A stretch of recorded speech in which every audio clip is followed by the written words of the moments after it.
Hey, what's up, you guys? Bloody Jacob here to bring you a video review talking about the first season of HBO's True Blood. And so this show was one I sort of felt like I should watch at some point. You know, some people recommended it to me because you guys know how into vampire stories I can get. You know, I mean, based on that right over there. Of course, you guys know I love the Vampire Diaries, the originals. I love a bunch of vampire movies too and stuff like that. So True Blood was one, I definitely should have checked out at some point. And HBO, it's on HBO, so they had less restraints as far as violence and sex and stuff like that. Sorry about that.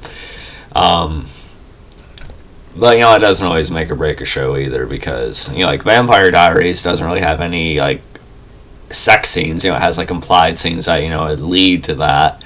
Or, just certain characters rolling around and, shirtless or in the bra or something. But the fact that I didn't really have any sex scenes never hurt the Vampire Diaries.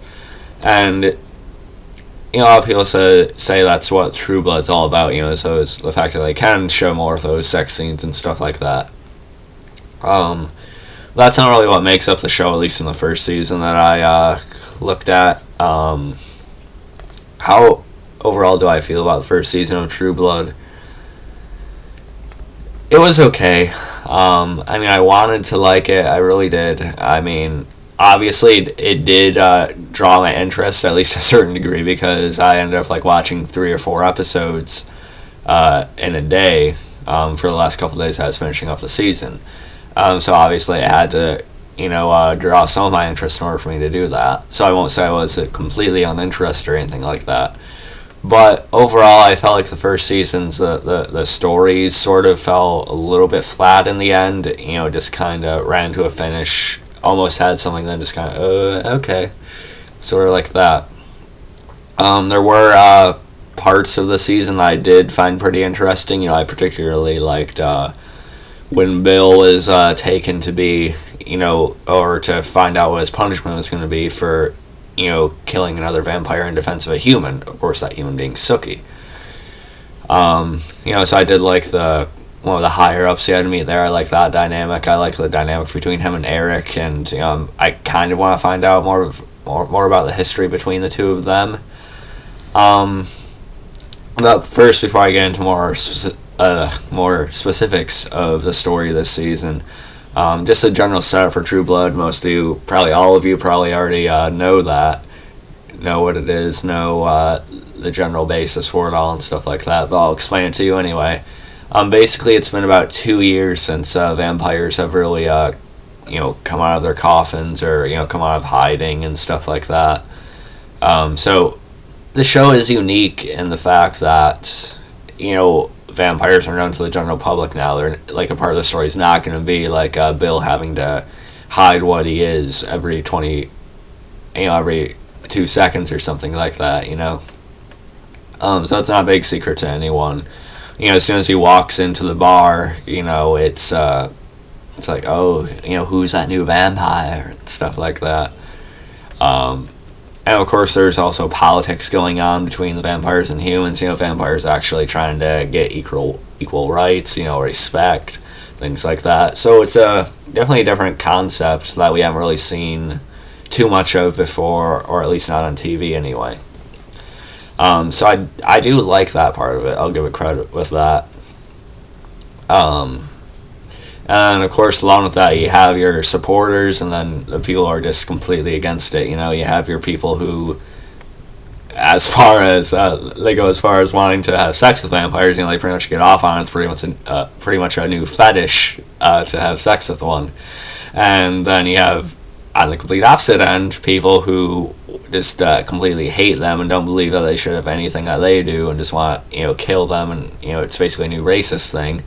And then somewhere in the middle of all that, you have people who might not necessarily hate them as much as that, but they just want to use them to sell their blood because apparently V-blood is a highly addictive drug now and stuff, and it gives humans a boost, but also has some side effects and stuff like that. So you have a lot of people reacting to this in very different ways. Um, and of course, the main character is played by Anna Paquin. You may know her as Rogue from some of the X-Men movies. That's where I seen her originally. She plays Sookie Stackhouse. And how does she work as the lead? Yeah.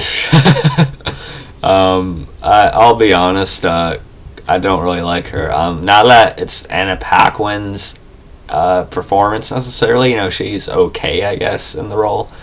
But this is the way the Sookie character is written. She's just very annoying because she's hypocritical. She contradicts herself, and this kind of fits in with the hypocritical and contradicting part. But she pretty much changes her viewpoints. Back and forth a couple times. Like she'll defend Bill to her friends at the bar, the other waitresses and stuff, or Sam, the guy who owns the place and stuff like that.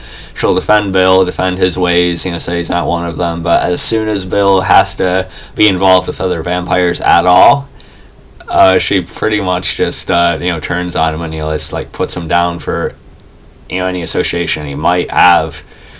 So that's just a part of it too. And they kind of address this early on, not that, but they address that Sookie and some members of her family might not necessarily be the brightest of people, but still sometimes Sookie's just annoyingly unintelligent. It's kind of weird. I don't know, but her issue is, or her ability that we know of right now in season 1 is that she can read people's minds. She can hear their thoughts, which can which you'd think would be really cool, but no, it turned out to be a bigger burden than anything, because she hears all these offensive things people are thinking about her but not saying, and secrets, things like that. So it's really just a curse when you think about it. So that part of the character, I guess, is fine. Just the way she's written, it's kind of frustrating. And then you have Bill, who I mentioned earlier. He's sort of the main love interest to Sookie on the show. And I will say that probably my favorite episode of the season, if I had to pick one, was probably, I'm pulling it up on my Facebook right now, I think it was episode 5. It was called Sparks Fly Out. We've seen some flashbacks about how he was originally turned into a vampire. He was alive, he was fighting during the Civil War time, and basically when he stopped at this girl's house, she turned out to be a vampire when he was seeking help, food, water, shelter, stuff like that. And when she turned him, he could no longer return to his family. And I thought those things were actually pretty good. And he was also hallucinating, having visions of his wife and kids on the porch and stuff like that. So I thought those were actually pretty good. And I do kind of wish they would have focused more on that, as well as how he was going to be punished for eventually defending Sookie and stuff like that. So I wish they would have focused on elements like that, or plot points like that, as opposed to things like Tara and her mom and the demon inside them. I guess I have to talk about that a little bit too. But the Bill character, he is probably the most interesting one on the show, at least in season 1. Stephen Moyer plays him. And him and Anna Paquin are actually married. I think they have kids in real life, so it's kind of cool. And so Bill's probably the most interesting guy on the show. He's played pretty well for the most part. In general, it kind of took me a little while to get used to the heavy Southern accents on the show. At first, they come off really, really fake, or just stereotypical. How you think people would sound in the South. And it's probably definitely not the most dead-on accent representation or anything like that. But I know like my brother's girlfriend, for example. She's from Arkansas. I know it's a different area and stuff because they're in Louisiana in True Blood. But I've heard her Southern accent before, and it's really not that far off from what we hear in True Blood. So it's really not too bad, at least with the characters we know in season 1. So I should probably talk about the Tara thing. Tara, she's Sookie's best friend, and I did want to like her. She kind of has that not stuck up, but she anti-authority, not really anti-authority, but she doesn't take anyone's shit. Okay, she really doesn't have a filter as far as what she says, and she is a pretty good friend to Sookie. She has her issues with her mother. Her mother's pretty much an alcoholic to start the season until she finds supposed, spiritual guidance and stuff like that, which all turns out to be bullshit from a lady who runs a pharmacy and stuff like that. But I thought the scenes involving Tara and her mom trying to get healed and get the demon out of them were probably the least interesting thing about the season. Now that was acted badly, but the mother character was kind of annoying in a different way than Sookie was. I still do kind of like Tara, and I liked how the romance sort of built between her and Sam a little bit, even though Sam sort of still has a thing for Sookie, so they always have that Sam versus Bill dynamic going on too. And again, it's another instance of Sookie, just flipping the switch whenever. She starts hooking up with Sam within a couple days of Bill leaving, and then Bill comes back, he's pissed, and then she just gets pissed at both of them, even though Sam didn't really do anything, even from her perspective, so I don't know. Also Sam turns out to be a shapeshifter, so he can, if he sees something, he can pretty much match that. He can't turn into a human, though, as far as we know. But he turns into a dog regularly, so Sookie rubbed his tummy outside of the bar and stuff like that. And also another thing about this, that stuff is okay, I guess. It was kind of a little bit, I don't know, I don't usually say this word, but it was a little bit lame, I think. Just to have him be like a shape-shifting into a dog, pretty much. Okay. In a world with vampires and we know werewolves, we get a guy who shapeshifts into a dog. Great. Anyway, I didn't really think that didn't really work for me too much, to be honest. Another little main point to the plot of the season was that there's a killer going around, he's strangling women. At first, for a while, I did think it was Sam who was going around doing that, but it turns out to be one of Jason Stackhouse's buddies. And Jason Stackhouse is, Sookie's brother, and he's sort of your comic relief on the show. The whole show, isn't meant to be taken overly seriously. It has a lot of dark comedy, and the tone itself is just kind of over the top, and I kind of learned to get used to that, and I actually kind of like that about the show in a way. But Jason is sort of like your constant relief from all the serious drama and stuff like that, but he does get a little bit of development this season. He ends up getting framed for all these murders and stuff, even to the point where all these women around him are the ones that happen to be dying, so he ends up almost believing it himself. And he also develops an addiction to V-Blood, and he meets this girl named Amy, and I did like them together, but Amy ends up getting killed, which kind of sucked. So I do think Jason's one of the better characters on the show, him and Bill at least. Him, Bill, and Tara are probably the best ones on the show, I think. But again, I didn't really like Tara's story with her mom this season at all, really. But the actress who played Tara's mom is on The 100, by the way, so look at that. So that gives the show a little bit of credit, I guess. And, ends up being, like I said, the killer ends up being one of Jason's buddies, Renee, who ended up getting engaged to one of Sookie's other, more casual friends. And, I thought that reveal was okay. Like I said, it wasn't who I expected. I did kind of think it was Sam at one point. But again, I didn't really feel too much tension from it, to be completely honest. Not just because the fact that the show went seven seasons, so I know Sookie definitely makes out of season 1. But also the fact that, okay, it's just a regular serial killer who Sookie can actually outmaneuver in a world with vampires and werewolves, so why is this such a big deal? You know what I mean? I did like the actor who played Renee, or Drew Marshall, as his name turns out to be. If you guys remember, he was actually Dave in The Walking Dead. And season 2, Nebraska, he was one of the guys in the bar that Rick ended up shooting up when he went to go find Herschel with Glenn and stuff like that. He did a fine job. I actually did kind of like his stance on things when he was in the whole Renee masquerade at times, but then obviously he ended up faking the whole southern accent thing and stuff. But and as far as the finale of the season itself goes, again, it was just okay. I didn't really think it was a finale-worthy episode, to be completely honest.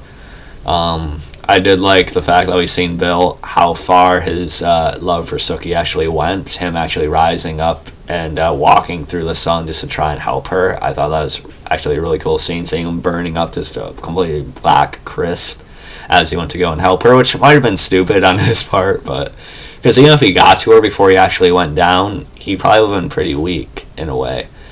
But I don't know.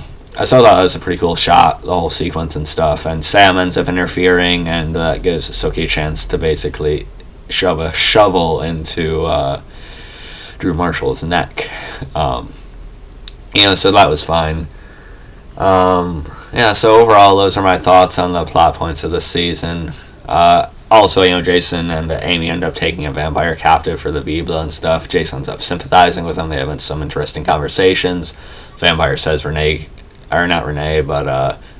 is a psychopath and stuff like that. You say I would have rather have had Amy survive and have her character be explored a little bit more from Jason's perspective.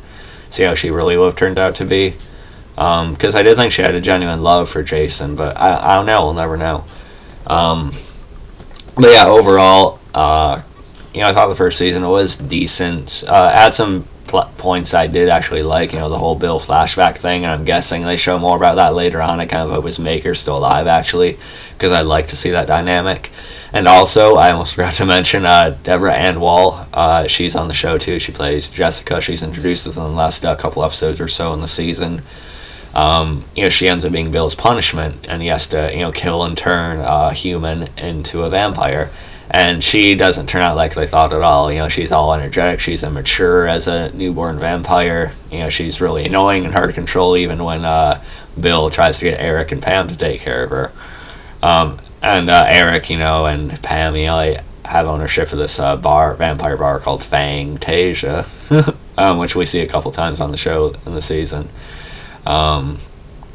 So I am kind of curious to see that further dynamic between Bill and Jessica, seeing how it actually develops once, hopefully, Jessica matures a little bit more as a vampire. We'll see.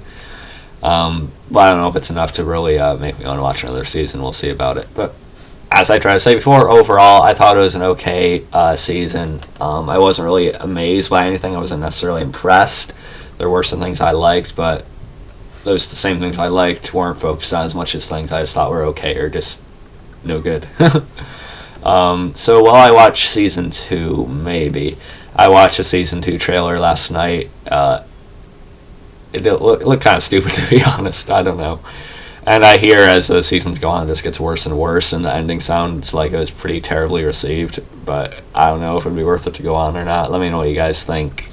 Based on how I feel about it now, I thought it was just okay. Should I really watch more? Is it really worth it or no?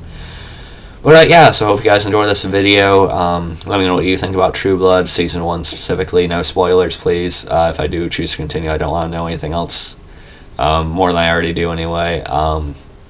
If you guys enjoyed the video, follow me on Facebook, Twitter, Movie Pilot, and lookforinspelled.com. I'll catch you guys next time. And I am still watching Nikita, by the way, on the CW with Maggie Q. It's awesome for the type of show it is. Anyway, catch you guys next time, and peace.